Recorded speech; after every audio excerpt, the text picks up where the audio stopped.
कांग्रेस के एससी विभाग के राष्ट्रीय अध्यक्ष के रूप में पूर्व विधायक राजेंद्र पाल गौतम जी ने लिया चार्ज। फिर से ताकत में आएगी कांग्रेस। इंदिरा भवन दिल्ली में कांग्रेस द्वारा घोषित कांग्रेस की शाखा कांग्रेस अनुसूचित विभाग के राष्ट्रीय अध्यक्ष पूर्व विधायक श्री राजेंद्र पाल गौतम ने राष्ट्रीय अध्यक्ष पद का शुक्रवार 12 जून 2025 को लिया चार्ज। लेते समय सभा को संबोधित करते हुए कहा, हमें समानता भाईचारा के साथ संविधान को समय रहते भाजपा आरएसएस से बचना है तो हमें कांग्रेस को जमीनी स्तर तक मजबूत करना होगा और बहुजन महापुरुषों के मार्ग को हमेशा याद रखकर काम करना है। जहां कांग्रेस की सरकार है वह SC/ST माइनॉरिटी के लिए जो कांग्रेस की योजना है उन्हें पूर्ण रूप से लागू करने के लिए कहा जाएगा, जिससे जहां भाजपा की सरकारें हैं वह बताया जा सके भाजपा व आरएसएस द्वारा जो बहुजनों पर अन्य अत्याचार कर रही है वह कांग्रेस की शाखा SC विभाग व कांग्रेस उसे न्याय दिलाने का काम करेगी। श्री गौतम ने ग्वालियर हाईकोर्ट में डॉक्टर BR अम्बेडकर जी की प्रतिमा नहीं लगाने देने वाले कुछ विरोधियों के लिए कहा कि ये लोग आतंकवादियों से काम नहीं, ऐसे लोगों को जवाब देना होगा। दिल्ली से MS बिशोटिया की खास रिपोर्ट। खबर को अधिक से अधिक शेयर, लाइक, सब्सक्राइब करें। क्या स्थिति थी? हिंदू महिलाओं को जवानी में पति मर जाए तो दूसरी शादी करने का हक नहीं था। पति अगर उसको छोड़ दे, बच्चों को छोड़ दे तो गुजारा भत्ता लेने का हक नहीं था। पत्नी को बच्चा पैदा नहीं होता तो बच्चे गोद लेने का हक नहीं था। और अगर कितने जालिम और गुरूर हो पति तब भी वो तलाक लेने का हक नहीं था। लेकिन डॉक्टर बाबा साहेब अम्बेडकर हिंदू कोड भी लेकर आए और उसी जनसंघ जो आज की बीजेपी है, उसी जनसंघ का एक धार्मिक संगठन हिंदू महासभा, उन्होंने कृपात्री महाराज को आगे करके डॉक्टर बाबा साहेब अम्बेडकर के इस महिलाओं के हक अधिकार का विरोध किया। 1952 के चुनाव की वजह से पूरी संसद खिलाफ हो गई। नेहरू जी ने भी देखा कि कहीं पूरा वोट इसी वजह से ना चला जाए। कुछ समय के लिए नेहरू जी रुक गए और मजबूरी में जब लगा बाबा साहेब को कि हमें महिलाओं को अगर मैं हक नहीं दिला सकता तो फिर मैं कानून मंत्री बन के क्या करूं, उन्होंने कानून मंत्री के पद से त्यागपत्र दे दिया। उसके बाद 52 का चुनाव हुआ, फिर से कांग्रेस जीत कर आई, नेहरू जी प्रधानमंत्री बने।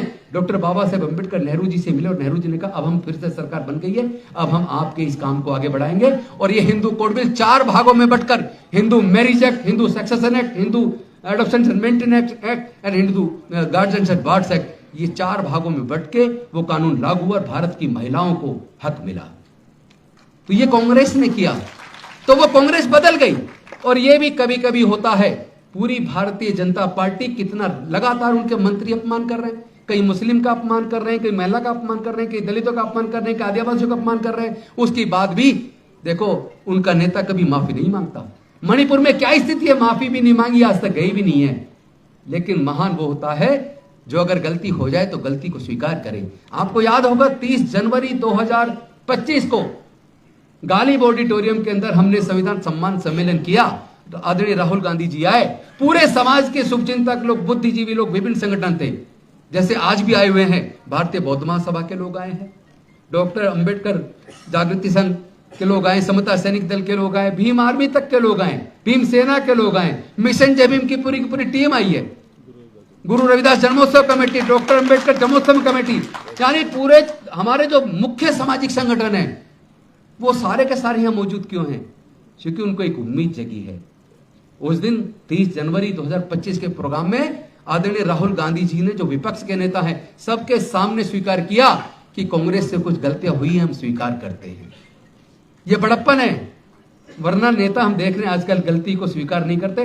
लेकिन राहुल जी ने न केवल गलती स्वीकार की, बल्कि 8 और 9 तारीख को अप्रैल के महीने में जो अधिवेशन, कांग्रेस का अधिवेशन हुआ अहमदाबाद के अंदर, उन्होंने जो 3 प्रस्ताव मुख्य रूप से पारित किए, उस प्रस्ताव के अंदर पहला प्रस्ताव जाति जनगणना हम कराएंगे। और आज केंद्र की सरकार झुक गई, नरेंद्र जी सरेंडर हो गए, ये काम अब होके रहेगा। दूसरा प्रस्ताव उन्होंने कहा कि हम संगठन के अंदर हम लीडरशिप दलित, पिछड़े, आदिवासी, वंचित वर्गों को उनकी जनसंख्या के हिसाब से हिस्सेदारी, भागीदारी देंगे। और वो पहले ही राजू जी ने बताया कि पहले ही कॉन्स्टिट्यूशन में कांग्रेस के पास किया जा चुका है कि 50% संगठन की सीटों पर SC, ST, OBC और माइनॉरिटी को हिस्सेदारी देंगे। हालांकि मैं एक बात सबके सामने क्लियर कर दूं, SC, ST, OBC और माइनॉरिटी की जो जनसंख्या है, जो जाति के आंकड़े जिस राज्य से निकल कर आए हैं, उससे ये तो बात स्पष्ट हो गई। SC, ST, OBC और माइनॉरिटी की जनसंख्या भारत के अंदर लगभग 88% है। अभी आप 50% हम कांग्रेस से लेकर संतुष्ट हैं, लेकिन कुछ दिन में 88% पूरा लेंगे। पूरा लेंगे, समझौता नहीं। जब कोई कंपनी बनती है, कंपनी में लोग पैसा लगाते हैं, इन्वेस्टमेंट करते हैं, शेयर होल्डर बनते हैं। कंपनी को जब मुनाफा होता है उसके इन्वेस्टमेंट के हिसाब से शेयर मिलता है। तो कांग्रेस को हम हर राज्य में, अभी तो यूपी और बिहार को जिता के लाएंगे, हम सरकार बनाएंगे यूपी के अंदर, बिहार के अंदर, पूरे देश के अंदर कांग्रेस को उसी गौरव को वापस लाएंगे। क्योंकि केवल कांग्रेस पार्टी है, जब तक कांग्रेस मजबूत थी तब तक दलितों, पिछड़ों, आदिवासियों, माइनॉरिटीज को उतना डर नहीं था, तब तक उनका शिक्षा की सारी व्यवस्था ठीक थी, तब तक उन्होंने जो ट्राइबल सब प्लान, शुल्का सब प्लान, उसको भी प्रस्ताव पास किया कि उस पर कानून बनाएंगे। वो सब प्लान पूरी तरीके से केंद्र की सरकार ने ध्वस्त कर दिया, क्योंकि उसमें किया गया था प्लान हेड फंड का, टोटल बजट का उनकी जनसंख्या के हिसाब से फंड दिया जाएगा। लेकिन बीजेपी की जब से सरकार आई है पूरी उसकी कटौती कर दी। शिक्षा का बजट घटाते घटाते लगभग 2.5% पे आ गया, और हेल्थ का बजट घटाते घटाते 2% से नीचे आ गया। ये कैसी सरकार है जो शिक्षा और स्वास्थ्य को प्राथमिकता नहीं देती? क्या बिना शिक्षा के भारत विश्वगुरु बन सकता है? ये कैसा विश्वगुरु की बात करते हैं, बात विश्वगुरु की, और शिक्षा का बजट खत्म कर रहे हैं। ऐसे हालात में मैं बहुत ज्यादा लंबा भाषण ना करते हुए, जो जिम्मेदारी मुझे आदरणीय खड़गे जी ने, आदरणीय राहुल गांधी जी ने और कांग्रेस की टॉप लीडरशिप ने जो जिम्मेदारी मुझे दी है, मैं उनको इस बात के लिए अश्योर करता हूं। पहले तो धन्यवाद करता हूं उनका कि उन्होंने मुझे ये जिम्मेदारी दी, और साथ ही साथ उनको भरोसा दिलाता हूं, पूरी कांग्रेस की लीडरशिप को भरोसा दिलाता हूं, सामाजिक न्याय की इस लड़ाई में अगर जान की भी कुर्बानी देनी पड़ी तो राजेंद्र गौतम देंगे। और मैं अपने पूरे बहुजन समाज को भी मैं भरोसा दिलाता हूं कि मैं जो हमारे बहुजन महापुरुष हुए, उनका जो मार्गदर्शन हमें मिला है, जिंदगी में कितना ही नुकसान हो जाए पर मैं भी विचारधारा से समझौता नहीं करूंगा। अपने बहुजन समाज के हक अधिकार की लड़ाई को मजबूती के साथ लड़ेंगे। कहीं पे अगर मुस्लिम के ऊपर जुल्म होगा उसकी लड़ाई भी लड़ेंगे, किसी अन्य के ऊपर भी जुल्म होगा उसकी लड़ाई भी लड़ेंगे, और अपने समाज के हक अधिकार की लड़ाई को जमीन पर उतार कर रहेंगे। और जितने भी हमारे स्टेट्स के पीसीसी, जो हमारे जो प्रेसिडेंट्स है स्टेट्स के कांग्रेस पार्टी के, हम उनसे भी पर्सनली मिलेंगे, अपनी जहां जहां सरकारें उनसे भी मिलेंगे। जहां सरकारें हैं पहले तो उनसे निवेदन करेंगे कि जो हमारी कांग्रेस का एजेंडा है अपनी सरकारों में 100% इफेक्टिव तरीके से इंप्लीमेंट कर दो, ताकि दूसरों को मार्गदर्शन कर सके, ताकि बीजेपी शासित राज्यों को भी मार्गदर्शन हो जाए कि अब ऐसे आपके ढोंगबाजी से काम चलने वाला नहीं है, आपको SC ST OBC माइनॉरिटी को उनका हक देना पड़ेगा। तो साथियों, इसी के साथ मैं आपको भरोसा दिलाता हूं कि मैं एक एक गांव तक पहुंचूंगा।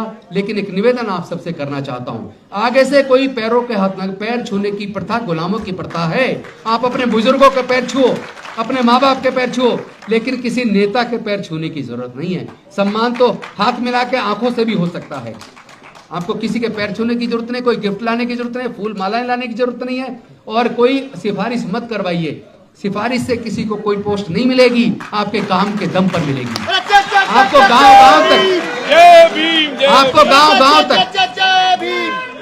आपको गांव-गांव तक कांग्रेस को खड़ा करना और कांग्रेस के उसी